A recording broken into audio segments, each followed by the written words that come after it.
প্রিয় দর্শক, গ্লোরি টিভির পক্ষ থেকে আপনাদের জানাচ্ছি আন্তরিক শুভেচ্ছা ও অভিনন্দন। প্রিয় দর্শক, বাংলাদেশে ত্রয়োদশ সংসদের অধিবেশন আজকে শুরু হয়েছে। আজকের স্পিকার এবং ডেপুটি স্পিকার দুজনেই মনোনীত হয়েছেন।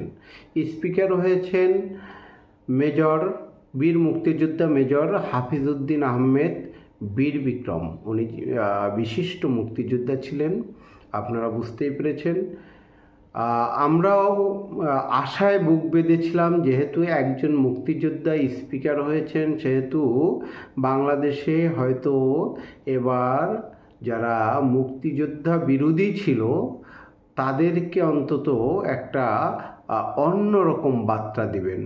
কিন্তু প্রথম দিনেই আমরা হতাশ হয়েছি এই ভেবে যে জামাতের আমিরে নায়েব তিনি একটা প্রস্তাব করেছেন যে বাংলাদেশে যারা বিশিষ্ট ব্যক্তিত্ব যেমন বা এমপি মন্ত্রী মৃত্যুবরণ করেছেন বা সমাজে গুরুত্বপূর্ণ ভূমিকা রেখেছেন, তাদের নামে শোক প্রস্তাব হবে। তো শোক প্রস্তাব হবে, বেশ ভালো কথা। শোক প্রস্তাব কাদের নামে হবে উনি একটা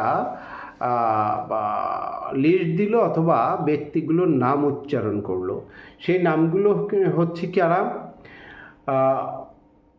যুদ্ধ অপরাধী মতিউর রহমান নিজামী, যুদ্ধ অপরাধী মাওলানা দেলোয়ার হোসেন সাইদি, যুদ্ধ অপরাধী মাওলানা আব্দুল ছোবাহান, যুদ্ধ অপরাধী আব্দুল কাদের মোল্লা, যুদ্ধ অপরাধী আলী হাসান মুজাহিদ এবং যুদ্ধ অপরাধী একেএম ইউসুফ। অবশ্য এই যে 24-এর যে হাদি ছিলেন তার নামও বলেছেন, এবং শাপলা চত্বরে যেসব লোকজন মারা গিয়েছিল বা মানে হারানো গিয়েছিল, কিছু লোক হয়তো বা এরকম হতে পারে, তাদের চেয়েছে, তাদের নামও প্রস্তাব করেছে। তো এটা প্রস্তাবনার পরে সাথে সাথে এই মেজর হাফিজউদ্দিন অর্থাৎ বাংলাদেশের স্পিকার মেজর হাফিজউদ্দিন সেটাকে মেনে নিল এবং অন্তর্ভুক্তি করে নিল। তো এটা তো বিশাল হতাশার ব্যাপার। এখন প্রশ্ন ওঠে, উনি কি আসলে মুক্তিযুদ্ধ করেছেন কিনা বা মুক্তিযোদ্ধা ছিলেন কিনা?